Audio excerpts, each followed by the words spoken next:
안녕하세요. 그 책방입니다. 오늘은 이인규 작가의 내 안의 아이라는 단편 소설입니다. 이인규 작가는 이 작품으로 신춘문예에 당선되면서 작품 활동을 시작하였습니다.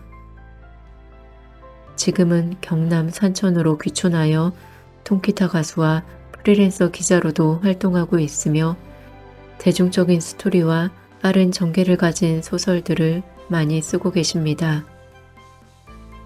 오늘 읽어드릴 내 안의 아이는 인간 내면에 자리 잡은 상처나 아픔을 세밀하게 드러낸 작품입니다.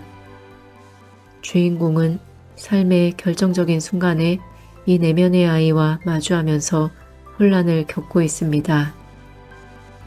어떤 내용인지 낭독 시작하겠습니다. 편안한 마음으로 감상하여 주시기 바랍니다. 구독하고 청취하여 주셔서 고맙습니다.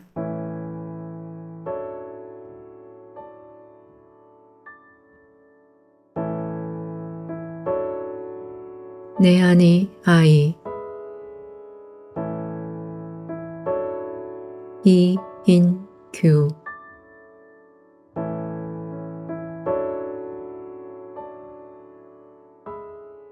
사각형의 투명 유리로 된 간호사실을 돌면 복도와 연결된 중간 지점에 바깥 풍경이 고스란히 보이는 식당이 있다. 흰 페인트가 옅게 칠해진 철제 탁자 4개와 의자 수십 개가 놓여있는 그곳은 환자들이 밥을 먹는 곳이지만 그 외의 시간에 나를 비롯한 여러 명이 간간히 담배를 피우는 장소이기도 하다. 나는 주로 이른 새벽녘 혹은 밤늦은 시간을 이용해 이곳에서 담배를 피운다. 병원 규칙상 그 시간에 나오면 안 되지만 직원들은 그다지 제지를 하지 않는다. 그건 학연과 지연을 중시하는 이 사회의 특수성이 여기서도 유효하기 때문이다. 내가 있는 오병동의 주임 간호사는 아내와 대학 동기이고 보호사 중 유일하게 날 잘 챙기는 김은 고향 후배이다. 오늘도 나는 어김없이 새벽 5시에 그곳에 서 있다.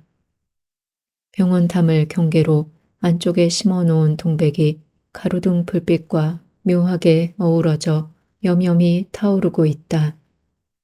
나는 담 너머 밖을 보기 위해 성에가 두툼이 낀 창을 소매로 닦는다.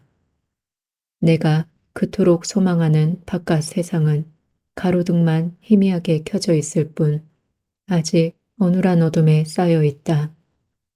이제 조금만 있으면 시내로 들어가는 첫 마을버스가 올 것이다.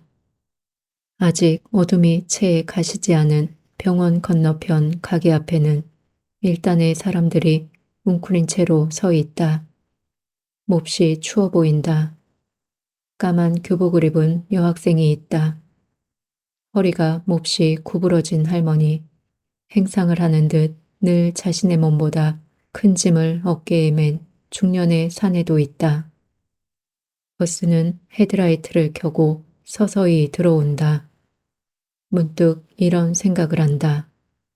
컴컴한 어둠 속에 운전자는 헤드라이트를 켜도 겨우 20-30m 앞만 볼 수 있다. 그 이상은 볼 수 없다. 그런데 우리는 흡사 모든 걸 보는 것 같이 앞으로만 질주한다. 무엇이 앞을 가로막고 있는지 아랑곳 없이 말이다. 나는 다시 담배 한 개비를 더 문다. 속은 타고 있다. 저 마을 버스만 탈 수 있다면, 그래서 다시 세상으로 나갈 수만 있다면 하는 허튼 생각으로 마음이 더욱 초조해진다. 3년 전 이 병원에 처음 왔을 때만 하더라도 나는 이렇게 이곳에 오래 있을 거라고 생각지 못했다. 그저 길어야 아내의 말대로 바깥 일들이 조용해지는 대로 몇 개월만 버티면 나갈 줄 알았다. 그러나 그건 착각이었다. 아내는 이곳에 내 생활이 보기 좋은지 도무지 꺼내줄 생각을 하지 않는다. 면회도 처음에 몇 번 왔을 뿐 그 후로는 아예 오지 않는다. 아내의 마지막 말이 기억난다. 남보기 부끄러우니 냉정하게 자신이 누구인지 무엇을 했는지 반성하고 있으세요. 아니, 이참에 자기 자신을 철저하게 분석해 보세요. 무엇이 문제이고 어떤 게 고쳐야 할 점인지 내가 적당한 때 빼줄 테니. 분석이라니, 내가 무슨 화학 분자도 아니고 뭘 분석한다는 말인지. 그 적당한 때가 언제이기에 이 황량한 곳에 무방비로 날 이렇게 내버려 두는 건지. 나는 절로 한숨이 나온다. 잠시 후 실내에 후끈한 히터가 켜지더니 창이 뿌얘지고 있다. 나는 습관적으로 둘째 손가락을 창에 대고 이리저리 글을 새긴다. 아내, 내 아이들, 세상. 하긴 이런다고 허한 내 마음이 풀릴까. 그저 나는 한숨 섞인 분노를 창에 뱉을 뿐이다. 그때 누군가 조용한 소리로 날 부른다. 나는 고개를 돌릴 생각도 않고 담배를 하나 건넨다. 워낙 일상적인 일이라 보지 않아도 누구인지 뻔하다. 망할 놈들, 내가 잠든 사이에 또 담배를 빼갔어. 도대체 누구인지 잡히기만 해봐라. 반쯤 죽여놓을 거야. 그가 늘 새벽에 하는 소리다. 고마워. 역시 이 형밖에 없다니까. 내 여길 나가면 진짜 멋지게 한턱 쏠 테니 기대해. 박형은 이 병동에서 제일 선임이다. 나보다 두어 살 많은 그는 알코올 중독자로 벌써 10여 년째 입원과 퇴원을 반복하고 있다. 보통 술꾼들이 한자리에서 이홉들이 소주를 1인당 두세 병을 먹는 것과는 달리 그는 보통 안주 없이 10병에서 15병을 먹는다. 처음 한두 병 먹을 때는 그나마 정신이 있다. 그러나 그 다음부터는 먹는 속도가 빨라지며 불안하다가 횡설수설한다. 그리고 나중에는 완전히 정신이 나간다. 내가 미친놈이지. 마누라하고 애새끼를 봐서라도 그때 마지막으로 퇴원했을 때 술을 끊어야 되는데. 아, 그때 말이지. 내 눈앞에 병원에 있을 땐 안 보이던 그놈이 또 보여가지고 말이야. 자꾸 마시라는 거야. 자기가 책임진다고. 환장할 노릇이지. 그놈? 그놈이 누군데? 이야기해도 안 믿을 거야. 의사하고 가족들도 안 믿는데 뭐.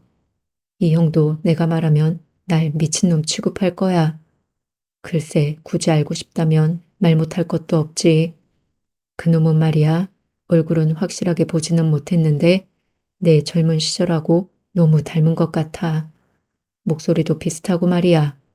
그놈은 내가 꼭 소주를 7, 8병 정도 먹으면 나타나 내게 말을 거는 거야.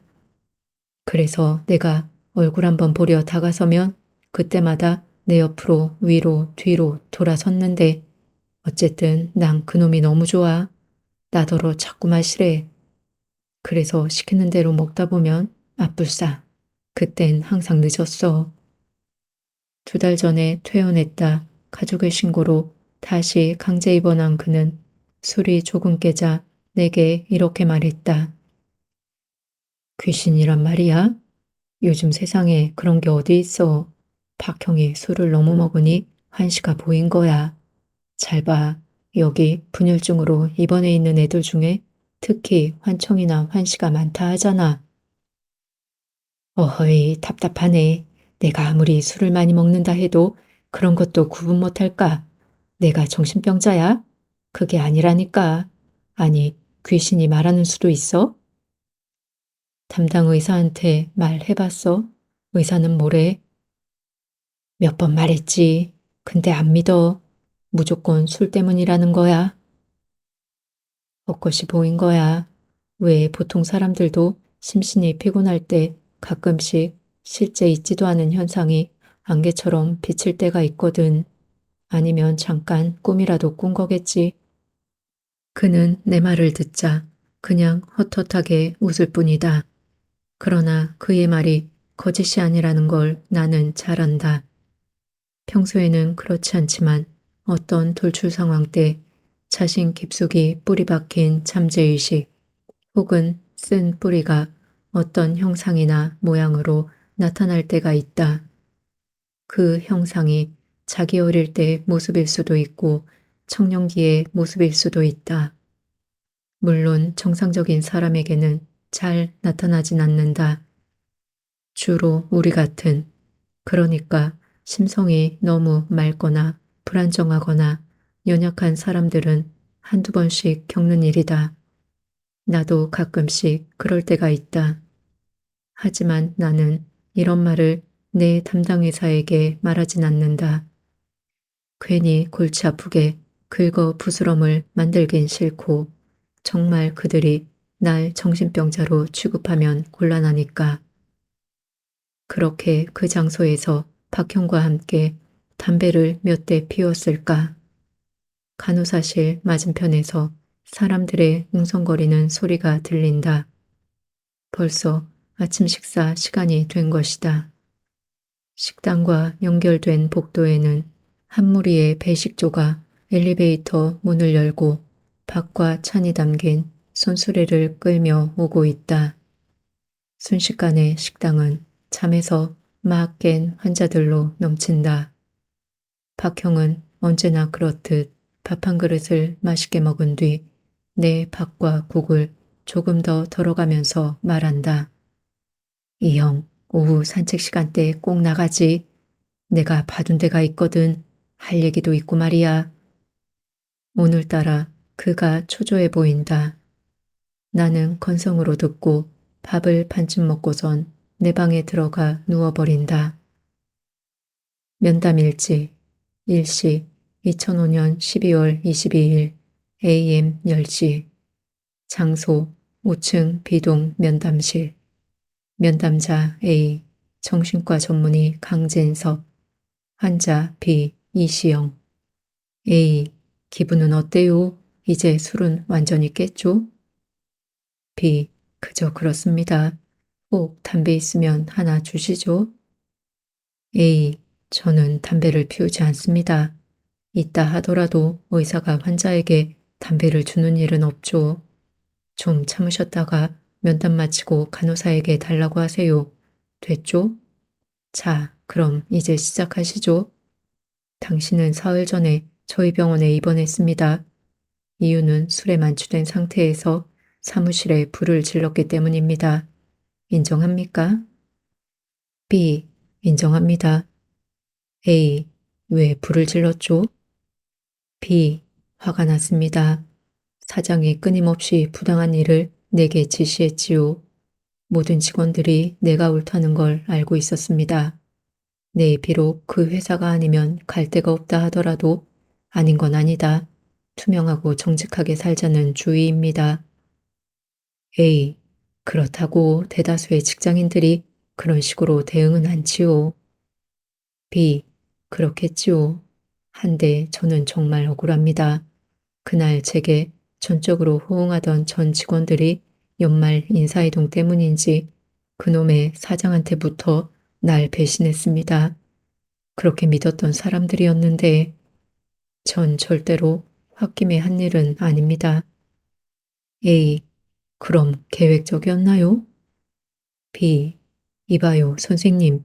지금 무슨 범죄 수사합니까? 그 일은 내가 자세하게 설명해줘도 당신은 모를 거요. 어쨌든 내 입장에선 최선이었어요. 이런 얘긴 그만합시다.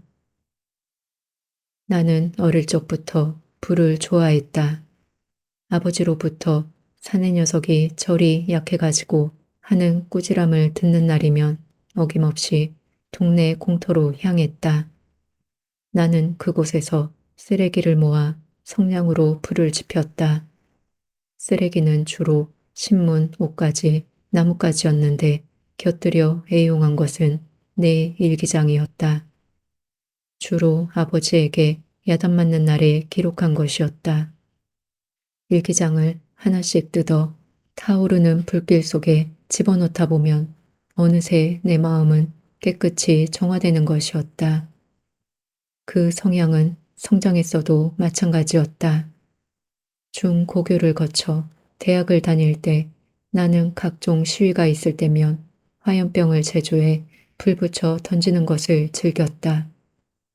사람들은 나더러 정말 정의롭고 맹렬한 투사라고 했지만 그건 사실과 달랐다. 난 단지 불을 좋아했고 이 세상을 향해 불을 던져 지르고 싶은 강렬한 충동에 사로잡혔던 것 뿐이었다. 대상이 누구이든지 상관없었다. 국가든 정치인이든 대학 총장이든. 그러나 평소에 나는 괜찮은 사람이었다. 조용하고 온유한 성품을 지닌 자라고 자부한다. 그런데 하필이면, 그러니까 내가 이 병원에 오기 하루 전이었다. 그동안 직장에서 별 문제도 없었는데 오직 한 사람인 사장과 갈등이 있었다. 직장에서 오랫동안 골칫거리였던 세금 문제로 회의가 있었다. 정당하게 납부하는 게 좋다는 내 의견에 그가 제동을 걸었다. 당연히 그를 따르는 자들은 모두 나를 비난했다. 정당하게 세금 내서 어떻게 기업하겠느냐는 것이 그들의 주장이었다. 하지만 격리 파트에서 일하는 나로서는 매번 이중장부를 만드는 게 큰 고역이었다. 또 한 달에 한 번씩 있는 새파란 세무서 직원들과의 의례적인 접대가 너무 싫었다. 사장은 노골적으로 그것도 공개석상에서 날 몰아세웠다. 나는 순간적으로 피가 끓었고 밖으로 나가 퇴근 시간을 훨씬 넘기며 소주 5병을 마셨다. 그리고는 직장으로 들어가 내 사무실에 불을 질렀다.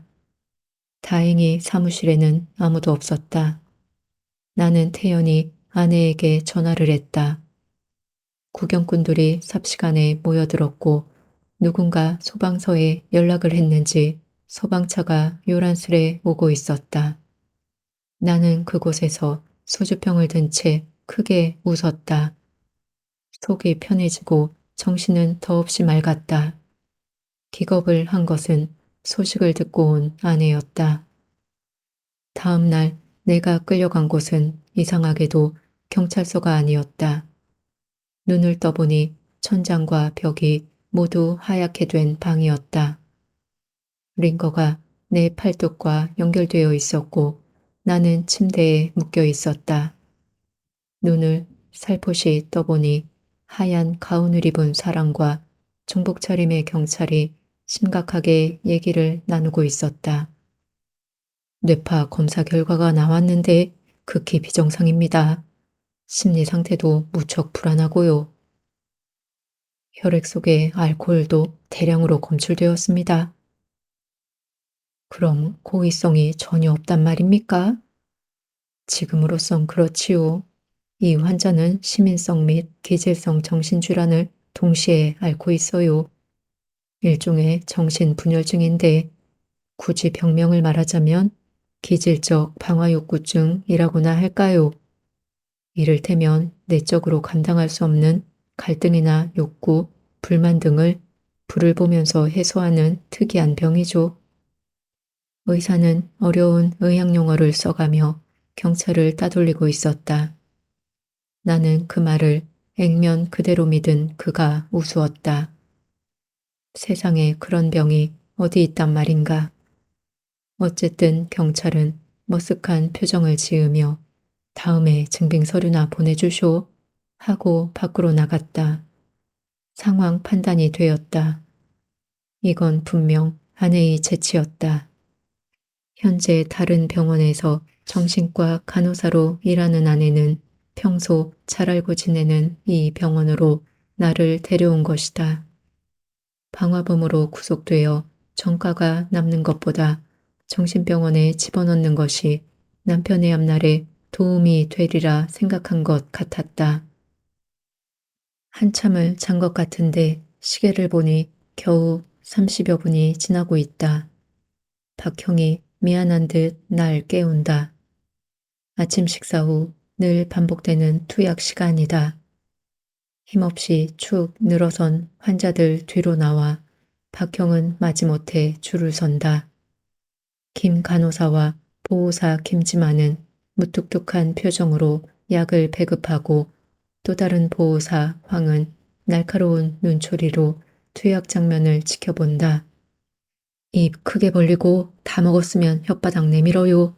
그래야 먹었는지 안 먹었는지 알 거다뇨. 됐어. 다음. 황은 오늘도 환자들이 혹 약을 안 먹고 버리는지 일일이 검사하고 있다. 그 장면은 마치 시골 농가에서 주인이 닭모이를 주는 것 같아 나는 몹시 불쾌하다. 내 차례가 되자 나는 능숙한 동작으로 혓바닥을 내보인다. 그러나 나는 벌써부터 약을 먹는 신용만 했지 혓바닥 뒤에 감춘 약들은 투약 시간이 끝나면 화장실에서 모조리 뱉어버린다. 대여를 이탈해 약을 머금은 채 화장실에서 온 나는 손바닥에 약들을 뱉어낸다. 리스페리온, 올란자핀, 크로자핀, 바륨, 아티판 등 무려 5가지 열알이다. 거의가 중증 정신분열, 조울증, 성격장애 등에 쓰이는 약들이다.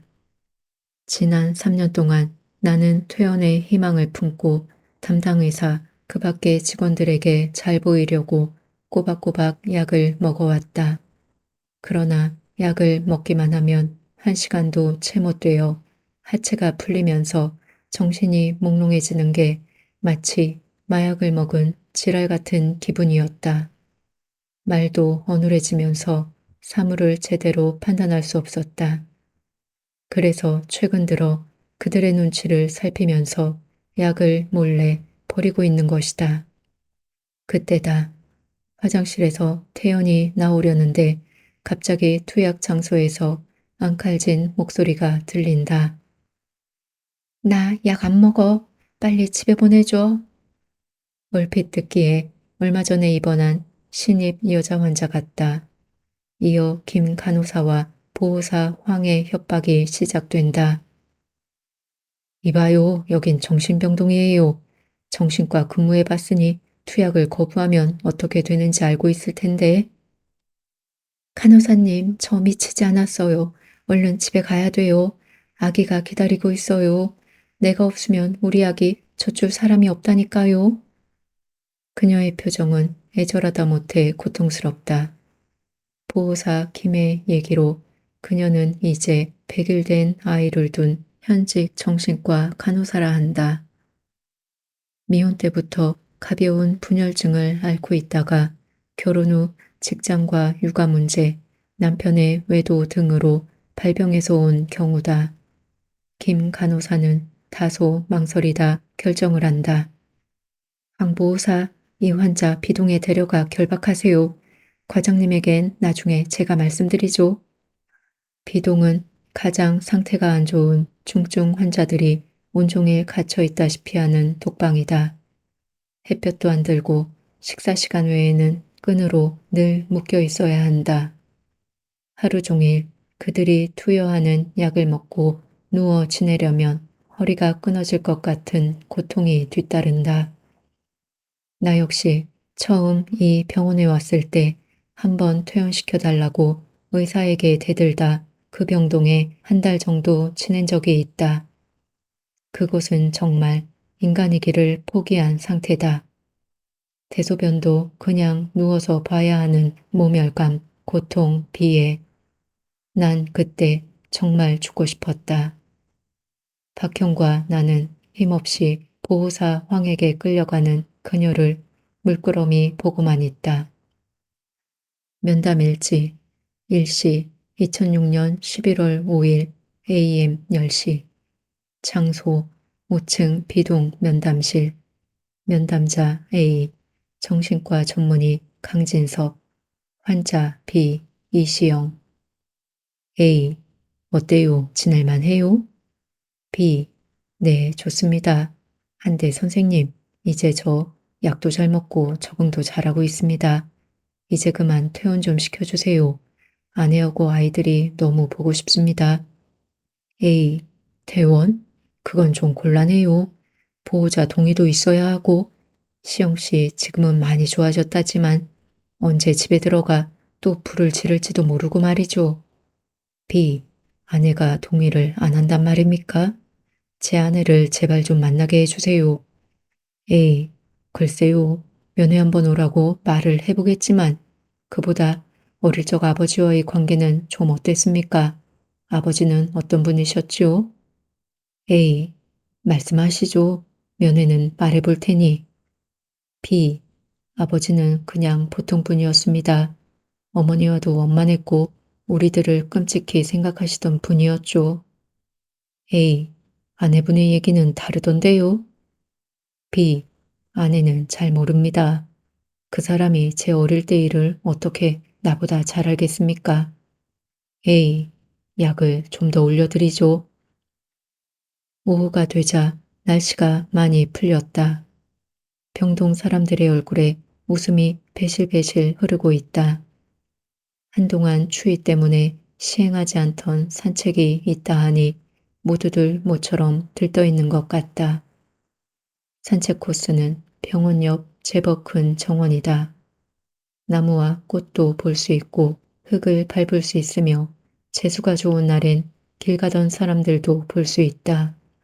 사회사업가 두어 명이 호흡 게을러서 빠지게 될 것 같은 환자들을 계속 독려하고 있다.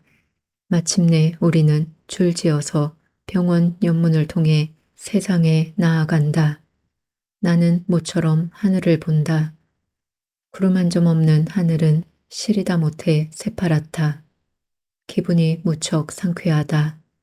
아, 이대로 이 길을 따라 내 아내와 아이가 있는 집에 가면 얼마나 좋을까.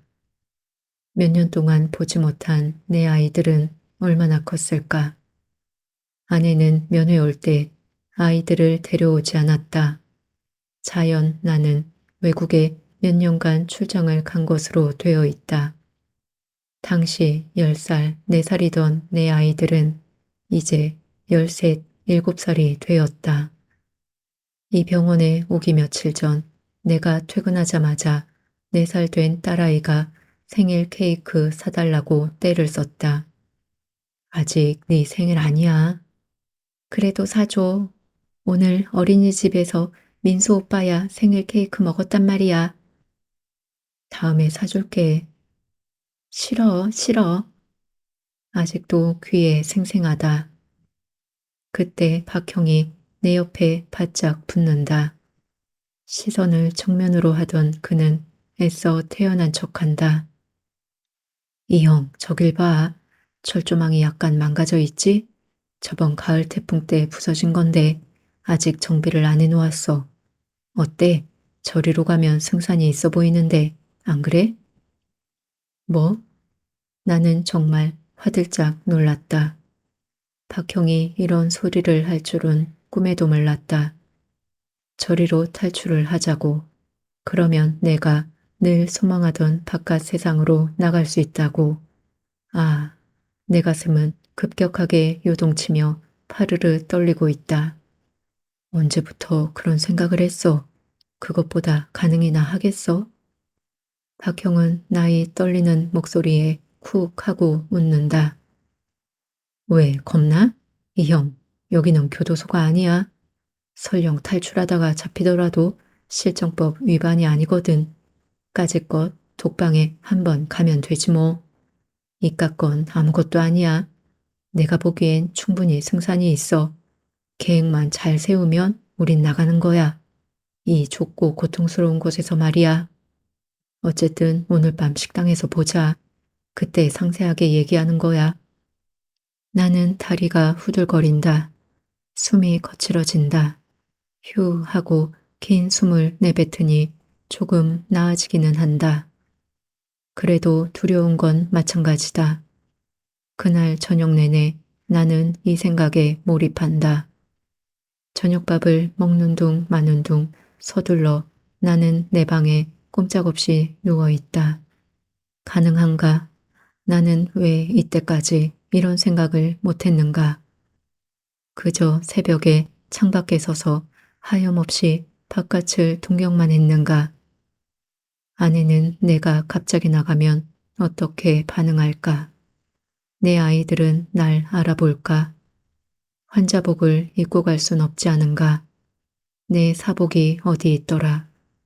그리고 돈은 매달 아내가 원무가로 간식비 등을 송금하는 줄은 알고 있지만 현금은 없지 않은가? 일단 나가면 마을버스를 타고, 아니 택시를 타고 집으로 가서 주면 되지 않을까? 아니지, 그 시간에 집에 아무도 없으면. 그리고 택시기사가 환자복 차림의 날 의심하지 않을까? 집에 가면 혹 아내가 병원으로 신고하지 않을까? 그래, 맞아. 차라리 강 닥터에게 부탁을 해서 아내더러 한번 면회를 오라고 하자. 그래서 사정하는 거야. 여보, 내가 모두 잘못했어. 그래, 무릎 꿇고 빌면 들어주지 않을까? 아니야, 그것도 아니야. 강 닥터가 내 부탁을 들어줄 리 만무하고 아내는 벌써 2년째 오지 않았어. 면담일지 일시 2007년 12월 6일 AM 10시 장소 5층 B동 면담실 면담자 A 정신과 전문의 강진섭 환자 B 이시영 A 여기 오기 하루 전날 그러니까 사무실에 불 지른 전날 아내와 크게 다투셨지요? 부인 얘기로는 그날 사람이 완전히 돌변하여 살림을 부수고 난동을 피웠다던데 사실입니까? B. 아내가 왔다 갔습니까? A. 그런 건 말씀드릴 필요 없고 사실입니까? B. 그런 적 없습니다. 저는 결혼하고 아내와 아이밖에 모르는 사람이었어요. 아내를 사랑했고 지금도 사랑합니다. 그런 몰상식한 행동을 한 적이 없어요. A. 아내분의 얘기로는 결혼하고 난 뒤 과음만 하면 평소와는 다른 행동을 했다고 하던데요. 솔직히 말씀해 보시죠. 술에 많이 취하면 헛것이 보입니까? 쉽게 말해 자기 자신과 아주 밀접한 사람이 나타난다든가 말이죠. 그 사람이 자신을 조종하고 통제하며 어떤 길로 이끌고 있다는 것 못 느끼셨어요? B. 맹세코 그런 일은 없습니다. 난 미치지 않았어요. 솔직히 술은 좀 먹고 다녔습니다. 한데 그런 일은 직장인들이 평소 하는 것 아닙니까? A. 당신은 자신에게 좀 솔직해지는 게 치료나 여러 면에서 유리합니다. 그렇게 내내 고민을 하다 나는 아까 낮에 박형과 만나기로 한 식당으로 향했다. 그는 먼저 와서 아까와는 달리 초조하게 담배를 한 대 물고 있었다. 결심했어? 그도 입술이 몹시 떨리고 있었다. 나는 대답 대신 고개를 끄덕였다. 그러면서 그의 손을 꼭 잡고 그의 눈을 똑바로 쳐다보았다. 참 맑은 눈이었다. 술만 먹지 않으면 이렇게 좋은 사람인데 그놈의 술 때문에 가정도 사회생활도 엉망이 된 사람. 어린 시절 너무 힘겹게 살던 와중에 술에 취해 어머니를 폭행하는 아버지가 미워 그렇게 살지 않겠다고 몇 번이나 다짐했지만 어느 순간 아버지와 똑같이 닮아버린 그였다. 그 또한 자신이 얼마나 미웠을까. 나 역시 어린 시절 술에 취한 아버지 때문에 밤마다 새벽마다 옆집으로 동네 뒷산으로 피해 다녔다. 이불이 날아가고 가재도구가 창문으로 던져질 때 나는 어린 나이임에도 입술을 깨물었다. 복수하리라. 그리고 우리는 한동안 말이 없었다. 결혼은 2명이 하는 게 아니야. 4명이 하는 게지. 그날 밤, 그러니까 내가 사무실에 불을 지른 전날이었다. 나는 그날 야근이 있어 저녁 늦게까지 일을 하고 직원들과 간단하게 한잔을 한 후 집에 돌아왔다. 그때 갑자기 욕탕에서 나온 아내가 내게 이렇게 말하는 것이 아닌가. 난 어이가 없었다. 아닌 밤중에 홍두깨라더니 조신한 아내가 왜 이런 말을 하는 것일까? 그런데 자세히 보니 그 말을 이어하는 것은 아내가 아니었다. 난 무슨 꿈을 꾸고 있나 싶어 눈을 비벼보았다. 야, 넌 나와 잠자리할 자격이 없어. 넌 언제나 이런 식이지? 지금이 몇 시야? 오늘이 무슨 날인지 알고는 있는 거야? 도대체 남편이라는 작자가 생각이 없어요. 저번 주부터 오늘이 내 생일이라고 몇 번이나 말해 주었건만 선물은 고사하고 아예 기억도 못했지? 아내의 어린 시절을 빼다박은 것 같은 조그만 꼬마 여자아이였다. 넌 누군데? 나는 별 수 없이 조심스레 물었다. 꿈은 아닌 것 같았다. 그런데 아내는 나와 이 꼬마의 대화를 듣는 둥 마는 둥 화장대 앞에서 젖은 머리를 말리고 있었다. 나? 몰라서 물어? 난 네 아내지. 어이가 없었다. 난 이 상황을 어떻게 수습해야 하나 하고 골똘히 생각한다. 머리를 말리고 있던 아내를 불렀다. 그런데 아내는 내 목소리를 못 들은 채 했다. 내가 다시 큰 소리로 여보 하고 불렀지만 아내는 태연했다. 나는 당황하기 시작했다. 왠지 목소리에 힘이 없어지고 발이 바닥에 딱 붙어 꼼짝할 수 없었다. 그때 내 안에서도 이상한 변화가 생겼다. 몸이 좌우로 움찔거리더니 내 안에서 무엇인가 쑥 하고 나오는 것이다. 나는 너무 놀라 고함을 치고 싶었지만 목소리는 안에서 맴돌 뿐이었다. 야, 뭐 생일? 지금 생일이 중요해? 나는 이 시간까지 너하고 애새끼들 먹여 살리려고 죽도록 일하고 온 사람이야. 그까지 생일이 뭐 대수야? 그래, 이제 너 본심이 나오네. 아니, 나는 돈 안 벌고 놀기만 했어? 나도 오늘 병원에서 힘들게 일하고 애들 다 씻기고 재우고 이제 조금 쉬는 거야. 아이고, 내가 못 살아. 어쩌자고 너 같은 작자를 만나가지고. 내 참 어이가 없네. 병원에서 번다면 도대체 얼마나 번다고 그래? 그리고 아이들 돌보는 게 원래 여자들 할 일 아니야? 뭐? 말 다 했어?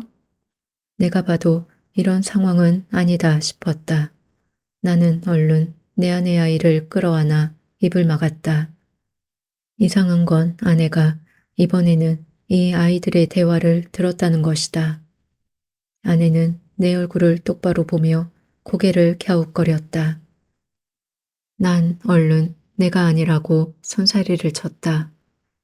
불현듯 나는 얼마 전 서점에서 사온 어떤 심리학자가 쓴 내재적 과거아이라는 책을 생각해내었다.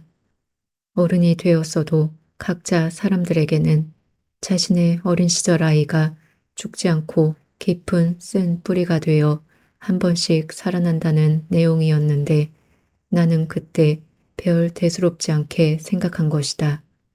아, 그런데 이게 사실이었단 말인가. 그러는 사이에 또 내 아내 아이가 내 손을 뿌리치며 아내의 아이에게 독서를 내뱉고 있었다. 아내의 아이도 못 참겠는지 맞고함을 쳤다. 그 와중에 아내의 얼굴은 점점 굳어가고 있었다. 아내의 실망한 모습을 보자 나는 끝내 폭발하고 말았다. 나는 예전 내 아버지가 한 것처럼 닥치는 대로 살림을 부수고 옷가지들을 창밖으로 던져버렸다. 아내는 기겁을 하며 밖으로 나가버렸다. 무슨 생각해? 박형이 날 이상한 듯 쳐다보며 물었다. 아무것도 아냐. 이번 주 일요일이라고? 가만히 있어봐. 김 간호사하고 김지만이 근무는 아니지? 나는 나름대로 지금까지 내게 잘 해주던 김 간호사와 김지만이가 생각났다. 그럼 나도 양심이 있지. 이용하고 관련 있는 사람들이 피해보면 안 되지. 걱정 마. 그네들은 다 쉬는 날이야. 다음 날부터 우리는 하나씩 하나씩 완벽하게 준비를 해갔다. 박형은 탈출할 때 직원들을 묶을 빨랫줄을 용케 구해왔고 나는 직원 식당에 청소차 간 김에 과도를 훔쳤다. 당일 직원들의 입에 부착할 테이프는 박형이 생일자 파티에 쓴다며 사회 사업가에게 몇 개 빌려왔다. 갈아입을 사복도 미리 준비했다. 드디어 당일 새벽이었다. 숨죽여 잠 못 드는 내게 박형이 날 깨우러 방으로 왔다. 물론 나는 깨어 있었다. 우리는 복도를 몸을 바짝 낮추어 걸었다. 이어 박형이 오병동 간호사실 문을 두드렸다. 당직이던 박 간호사가 하품을 하며 무슨 일이에요? 하고 문을 열자마자 박형이 득달같이 달려들어 그녀의 목에 칼을 들이대었다. 나는 재빨리 그녀의 양손을 묶고 입을 테이프로 봉해버렸다. 그새 박형은 간호사실과 연결된 면담실 소파에서 자고 있던 보호사 황을 툭 하고 발로 찼다. 그래도 그가 일어나지 않자 이번에는 박형이 그의 뺨을 세차게 때렸다. 그제야 눈을 뜬 그는 박형과 나를 보자 눈이 휘둥그레졌다. 박형은 그의 멱살을 잡아 일으킨 후에 그대로 머리로 그의 얼굴을 받아버렸다. 어이쿠 하는 그의 단말마적 비명이 나오자마자 나는 순식간에 테이프로 그의 입을 막고 빨랫줄로 두 손을 꽁꽁 묶어버렸다. 그런 후 우리는 그의 바지 호주머니에서 열쇠를 꺼내 문을 열고 밖으로 나갔다. 5층, 3층, 2층, 1층. 현관문을 나서자마자 우리는 단번에 그때 보아두었던 철조망으로 뛰었다. 주위는 아직 어둑했다. 박형이 앞장서고 뒤이어 내가 철조망 사이로 빠져나갔다. 새벽 공기가 차가웠다. 우리는 서둘러 굳게 닫힌 병원 정문을 가로질러 꿈에도 그리던 마을버스가 도착하는 간이 정류소로 갔다. 이제 조금만 기다리면 시내로 가는 첫 마을버스가 올 것이었다. 나는 매일 새벽마다 서 있던 오병동 식당의 창을 바라보았다. 내가 없으니 불은 꺼져 있었다. 어떻게든 발견되지 않도록 가급적 멀리 튀자. 이런 생지옥에 다시 올 필요 없어. 박형이 근심스런 표정을 지으며 한마디 했다. 그 말에 갑자기 분위기가 숙연해졌다. 가정에서조차 짐이 되어버린 인생들, 스스로 제 삶을 살아갈 수 없는 병동 사람들을 두고 떠나려니 나는 마음이 몹시 무거웠다. 이 형, 마누라 만나거든 무조건 잘못했다고 빌어라. 네 성깔에 이런데 오래 처박아 두었다고 대들지 말고, 알았지? 박형이 내 손을 꼭 잡았다. 그의 손은 따뜻했다. 박형이나 잘 하슈. 이 기회에 술도 좀 끊어버리고. 나는 어쩌면 이게 그와 마지막 만남이라는 생각이 들었다. 그의 눈에도 내 눈에도 눈물이 글썽했다. 물론이지. 내 꼭 잃어버린 세월을 꼭 만회할 거야. 이제 다시는 집에 안 갈 거야. 대신 고향에 가서 농장 하나 할 거야. 다 생각해 두었어. 자리 잡히면 연락할게. 그때 멋지게 대포 한잔 하자고. 그때 어눌한 어둠 속을 헤치며 첫 마을 버스가 오고 있었다. 나는 눈물을 보이지 않으려고 잠시 고개를 들다 내가 매일 서 있던 오병동 식당을 바라보았다. 순간 나는 내 눈을 의심하지 않을 수 없었다. 불이 켜지나 싶더니 그곳에 한동안 보이지 않던 나의 내재적 과거 아이, 내 안의 아이가 서 있는 것이다. 그 아이는 날 똑바로 보고 있었다. 순간 불안한 정적이 흘렀고 그 애는 내게 조용히 명령했다. 가지마. 왜? 그건 너답지 않아. 정식으로 퇴원 수속을 밟고 가야 돼. 지금 가면 아내가 무척 실망할 거야. 아마 네 얼굴도 보지 않으려 할걸. 그 아이의 말에 나는 어떤 보이지 않는 강력한 힘이 내게 작용하는 걸 느꼈다. 발이 그대로 땅에 붙어 떨어지지 않았다. 이상한 일이었다. 한동안 보이지 않던 그 애가 왜 지금 나타나서 내 과거와 현재를 이렇게 묶어버리는 걸까? 나는 뭐라 저항할 수가 없었다. 뭐해? 안 타고. 박형은 이미 버스에 올라타 계단에서 날 재촉하고 있었다. 그러나 나는 움직일 수가 없었다. 이미 내 몸과 마음은 그 아이의 명령에 얼어붙은 것이다. 그렇게 한참을 머뭇거리고 있을 때 마침내 버스기사의 신경질적인 목소리가 들렸다. 아, 탈 거요, 안 탈 거요? 별 수 없이 나는 박형더러 먼저 가라며 손사래를 쳤다. 그는 어이가 없는지 그저 내 얼굴만 빤히 보며 왜 그래만 남발했다. 그러는 사이 버스문은 닫혔고 버스는 시끄러운 굉음을 내며 멀리 동이 트는 곳으로 달려가고 있었다. 하지만 난 그 자리에 꼼짝없이 서서 창가의 그애만 바라보고 있었다.